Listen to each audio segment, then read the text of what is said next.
ওমর ফারুক রাদিয়াল্লাহু তাআলা আনহু অর্ধেক দুনিয়ার রাজত্ব করলেন। তার ইতিহাস পড়লে দেখবে আমার মাওলার ভয়, জাহান্নামের ভয়। কানতে কানতে গাল মোবারকের ভিতরে দাগ পড়ে গেছিল। লোকেরা বলে আমি আপনার গালের দাগ ভালো দেখা যায় না, ঔষধ লাগান ভালো হবে। তিনি বলেন ও আমার সাথীরা, কিয়ামতের ময়দানে যখন মালিক জিজ্ঞাসা করবে ওমর কি আমল নিয়ে আসছো, বলবো মালিক তোমার ভয়, তোমার আযাব গজবে জাহান্নামের ভয়। কানতে কানে কালে দাগ পরে নিয়ে আসছি। আল্লাহু বাজার ওমর ফারুক রাদিয়াল্লাহু তাআলা ইতিহাস পড়লে দেখবেন অনেক সময় রাস্তার ভিতরে ফেজা কুটা নাড়া, হাতের ভিতরে উঠাইয়া দুই চোখের পানি ছাইরা কান্দে আর বলে ও ফেজা কুটা নাড়া,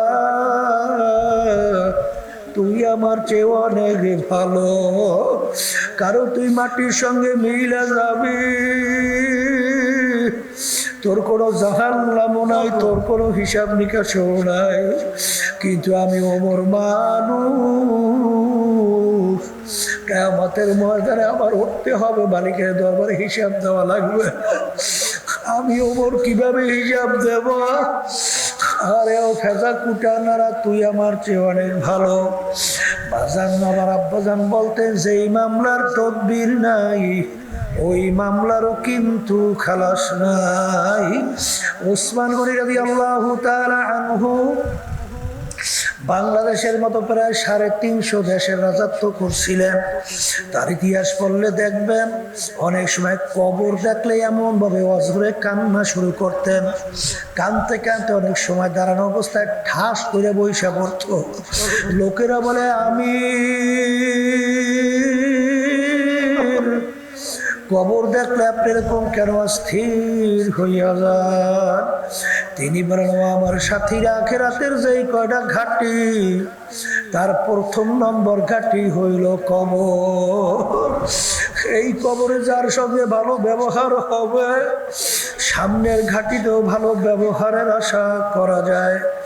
এই জন্য আমি কবর দেখলে সহ্য করতে পারি না।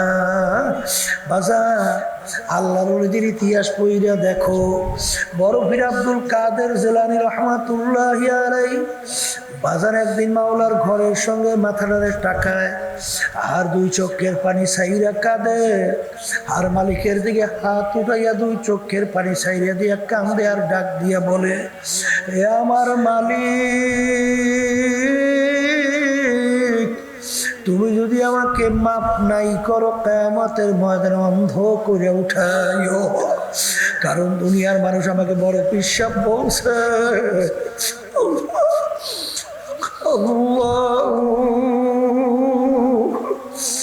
যদি জাহান্নামের শিকল আমার হাতে পায়,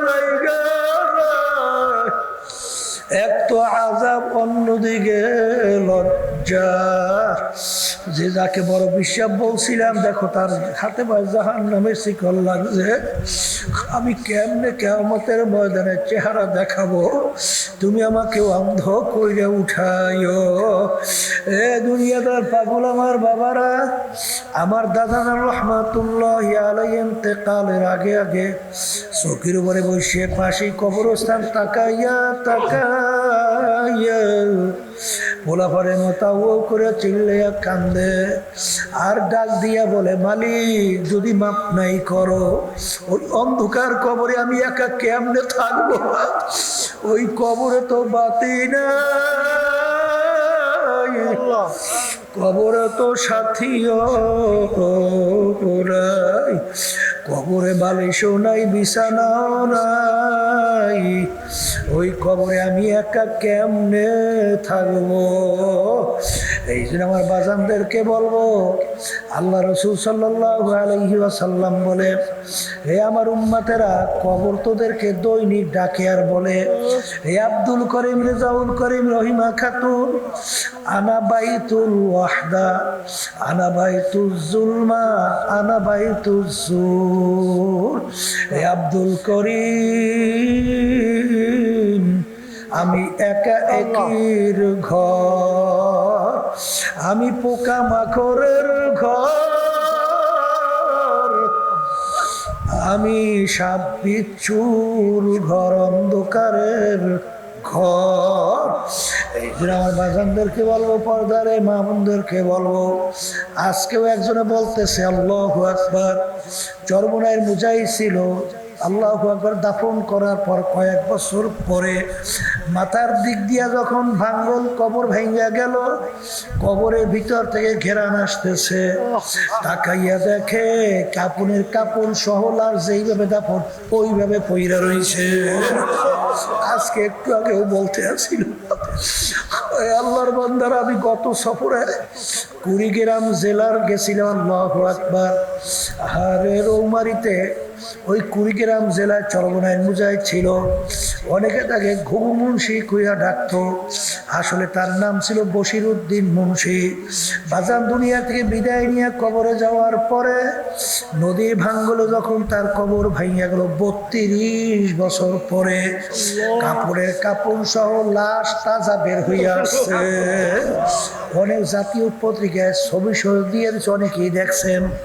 এখন উঠাইনি আব্বাজার রহমাতুল্লাহ আলাই তার নামের মাদ্রাসা ফজলুল উলুমের সামনে নতুনভাবে দাফন করছে। আমি কয়েক মাস আগেও সেই কবর জিয়ারত করে আসছি। এই কবরের যাত্রীরা যত ঘটনা, মাঝে মাঝে আমার মালিক কাপড়ের কাপড় সহ লাশ তাজা দেখায়।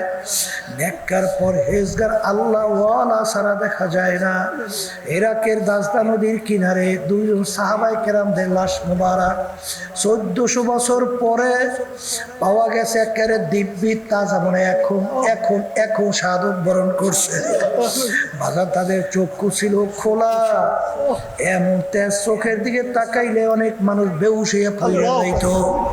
আমির হামজা রাদিয়াল্লাহু তাআলা আনহু শাহাদত বরণের 50 বছর পরে তার লাশ মোবারক বের হইয়া আসলো, একেবারে মনে হয় দিব্যি শুইয়া রইছে। যত ঘটনা মাঝে মাঝে আমার মালিক দেখায়, কাপড়ের কাপড় সহ তাজা নেককার পরহেজগার আল্লাহ ওয়ালা ছাড়া দেখা যায় না।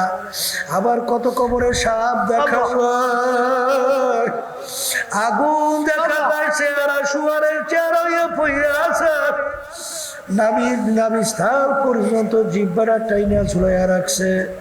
যত দুর্ঘটনা মাঝে মাঝে কবরে দেখা যায়, নাফরমান, হারামখোর, সুদখোর, ঘুষখোর, মিথ্যাবাজ, বেনমাজি, বেরোজগারিয়া, বেপরদায় চলনিয়া সারা কিন্তু দেখা যায় না।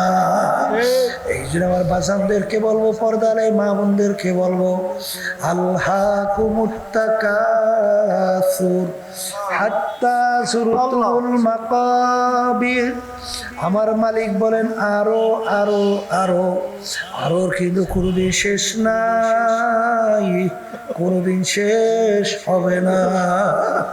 বলতে বলতে আমার মালিক বলেন, হঠাৎ একদিন দেখবা মালাকুল মউত হাজির, তোমার আশা আশাই থাকবে, আর কোনোদিন বাস্তবায়ন হবে না।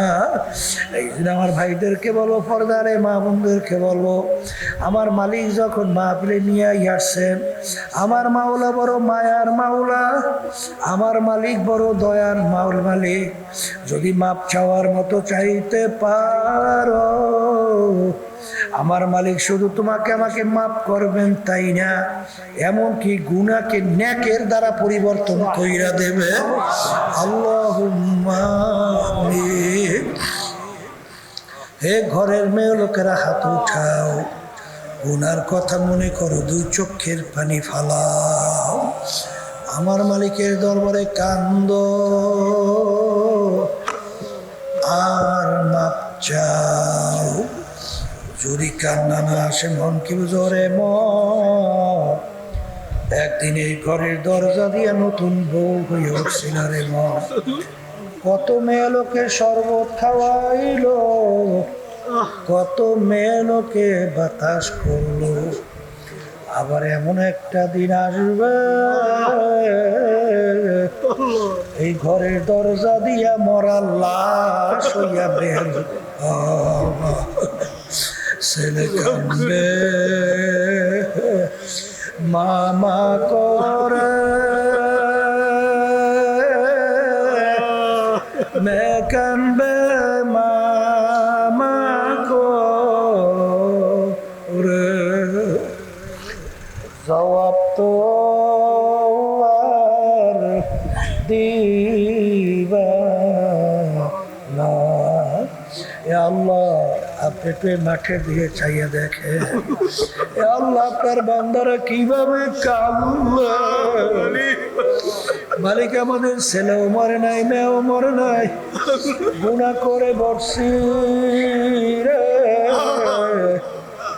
মাফ করে দেন গো মাওলা, মাফ করে দেন।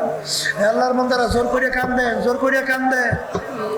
সন্তান মারা গেলে চোখে পানি আসে, সম্পদ নষ্ট হয়ে গেলে চোখের ভিতরে পানি আসে। তোমার আমার গুনার কারণে যে জাহান্নামের আগুন জ্বলছে, ওই জাহান্নামের আগুন চোখের পানি ছাড়া ঠান্ডা হবে না। আল্লাহ যাদের ছিল মাহফিল হইল, যারা মাহফিলের জন্য চেষ্টা খাটনি সাহায্য করলো, আমরা যারা মাহফিলে উপস্থিত হয়ে গেলাম, সবার উপরে খাস মেহেরবানি নাযিল করেন আল্লাহ। আল্লাহ এই মাদ্রাসা মসজিদকে আপনি দিনের জন্য কবুল করে নিয়েন, প্রয়োজনকে গায়েবে খাজানা দ্বারা পুরা করে দিয়ে আমাদের আম্মা আব্বা আত্মীয় স্বজন যারা কবর শুয়ে রয়েছে, সবার কবরকে বেহেশতের বাগান বানায়া দিয়ে। সুবহান রাব্বিকা রাব্বিল ইজ্জাতি আম্মা ইয়াসিফুন ওয়া সালামুন আলাল মুরসালিন والحمد لله رب العالمين।